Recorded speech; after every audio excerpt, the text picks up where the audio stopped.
Hello students, जैसा कि आपको पता है कि इंडिया में नीट काउंसलिंग ऑलरेडी चल रही है। तो जिन स्टूडेंट्स को राउंड 3 तक कोई भी कॉलेज अलॉट नहीं हुआ है और उन्हें लगता है कि स्टे वैकेंसी राउंड में उन्हें कॉलेज मिलना काफी हद तक मुश्किल है, तो मैं आपको बता दूं कि बांग्लादेश आपके लिए एक अच्छा ऑप्शन हो सकता है। तो अभी बांग्लादेश के डीजीएमई वेबसाइट से एक सर्कुलर जारी हुआ है जिसमें एडमिशन इन एमबीबीएस, पीडीएस और डेंटल कॉलेजेस के लिए एडमिशन क्राइटेरिया और एडमिशन प्रोसेस जो है वो आपको कैसे करना है उसके बारे में इस नोटिस में डिटेल में आपको बताया जाएगा। तो इस वीडियो में मैं उसी नोटिस के बारे में डिटेल में आपके साथ बात करने वाली हूँ, तो मेरे साथ इस वीडियो के एंड तक बने रहिए। तो ये है आपका admission circular for foreign students in non government medical colleges, dental units of Bangladesh, जो कि डीजीएमई द्वारा पब्लिश किया गया है। तो सबसे पहले यहाँ पे फर्स्ट पैरा में देख लेते हैं। यहाँ पे आपका गिवन है कि आप गवर्नमेंट कॉलेजेस के साथ साथ नॉन गवर्नमेंट कॉलेजेस में भी एडमिशन ले सकते हैं। कौन कौन से कॉलेजेस में कितने सीट्स अवेलेबल है ये आपको एनेक्सर ए में देखने को मिल जाएगा। उसके बाद जो नॉन गवर्नमेंट मेडिकल कॉलेजेस है उनमें 45% सीट जो है वो फॉरेन स्टूडेंट्स के लिए रिजर्व है। तो अभी एनेक्सर ए में चलते हैं। यहाँ पे आपको एनेक्सर ए में name of non government medical, dental colleges और डेंटल यूनिट्स के लिस्ट देखने को मिलेंगे।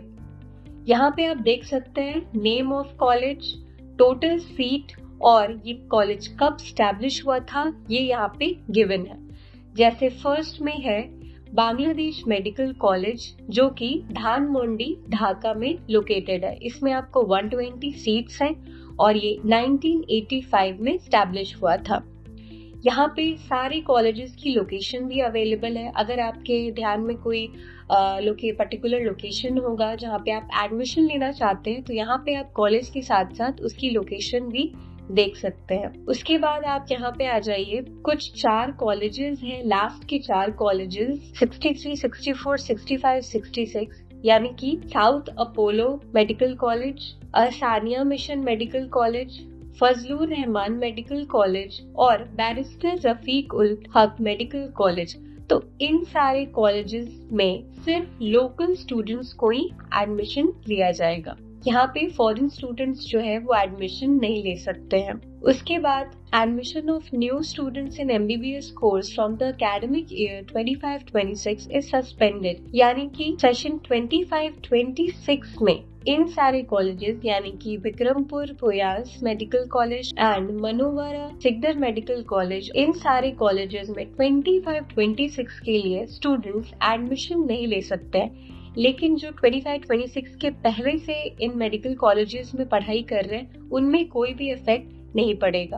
अब हम पेज 4 में आ जाते हैं। यहाँ पे आपका गिवन है academic activities of the following private medical colleges are suspended by ministry of health and family welfare and Bangladesh medical and dental council. यहाँ पे कुछ डेंटल कॉलेजेस की लिस्ट है जिनमें अभी एकेडमिक एक्टिविटीज जो है वो अभी के लिए सस्पेंडेड है। उन कॉलेजेस के नाम हैं IG medical college, northern international medical college, northern private medical college और शाह मखदूम मेडिकल कॉलेज। यानी कि इन सारे कॉलेज में अभी एकेडमिक एक्टिविटीज जो है वो सस्पेंड की गई हैं। उसके बाद हम फर्स्ट पेज में आ जाते हैं। पॉइंट नंबर 2 की बात करते हैं।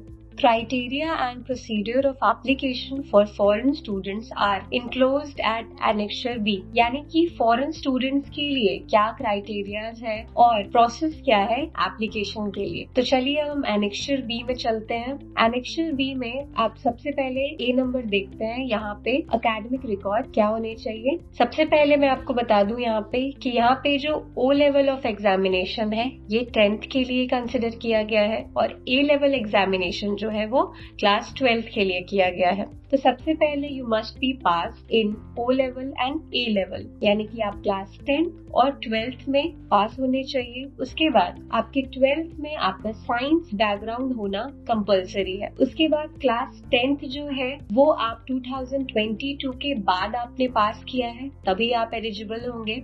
उसके बाद 12th में आपने 2024 या फिर 25 में आपने अपना 12th दिया है तभी आप एलिजिबल होंगे। उसके बाद A लेवल और equivalent exam must be completed with in 3 years of O level और इक्विवेलेंट एग्जाम, यानी कि क्लास 10th के बाद आपने अपना 12th जो है वो 3 साल के अंदर आपने कंप्लीट किया है, ये आपको देखना होगा। यहाँ पे आपको 10th के बाद 12th कंप्लीट करने के लिए 1 साल का गैप मिल रहा है। उसके बाद एप्लीकेंट्स जो है उनके 10th में एटलीस्ट 7 GPA आना कंपलसरी है और 12th में 5 GPA इंडिविजुअली आना इम्पोर्टेंट है। उसके बाद स्पेशली बायोलॉजी में 3.5 GPA होना कंपलसरी है। अगर आपका GPA स्कोर 3.5 से कम है किसी भी सिंगल एग्जाम में तो आपको कंसिडर नहीं किया जाएगा।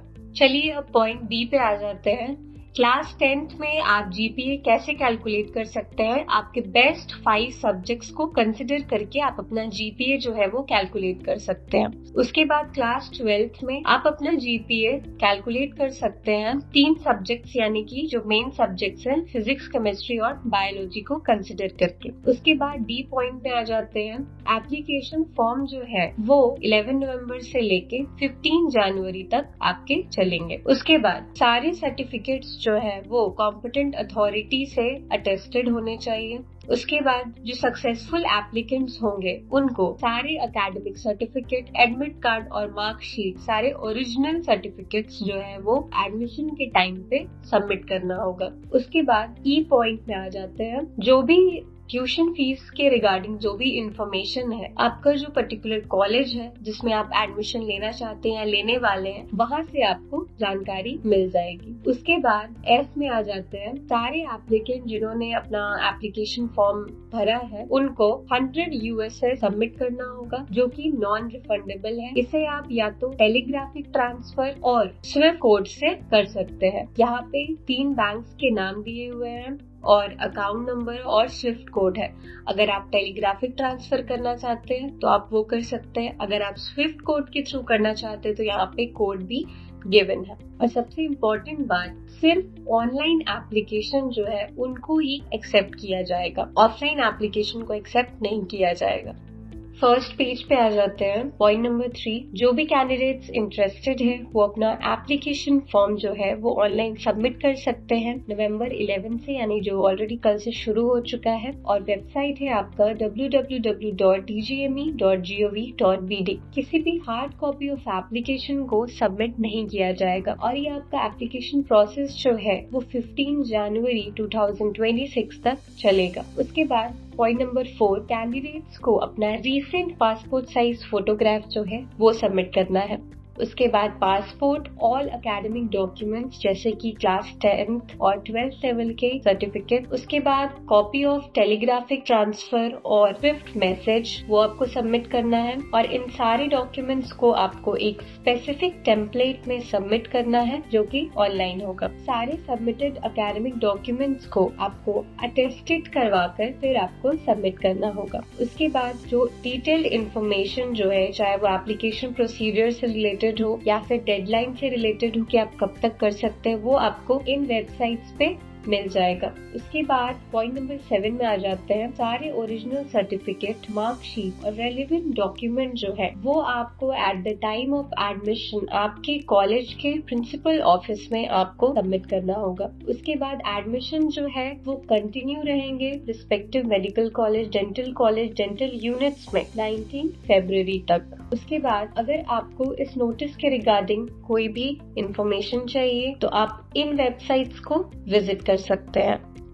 तो आई होप आपको ये सारा सर्कुलर अच्छे से समझ में आ गया होगा। तो अगर आपको इस नोटिस के रिगार्डिंग कोई भी डाउट या कंफ्यूजन है और इनमें दिए गए कॉलेजेस के रिगार्डिंग आपको कोई इंफॉर्मेशन चाहिए, चाहे वहाँ का इंफ्रास्ट्रक्चर हो या फी स्ट्रक्चर हो, और इनमें से किसी कॉलेज में आपको अगर एडमिशन लेना है तो आप नीचे दिए गए नंबर पे हमारे साथ कांटेक्ट कर सकते हैं। Thank you.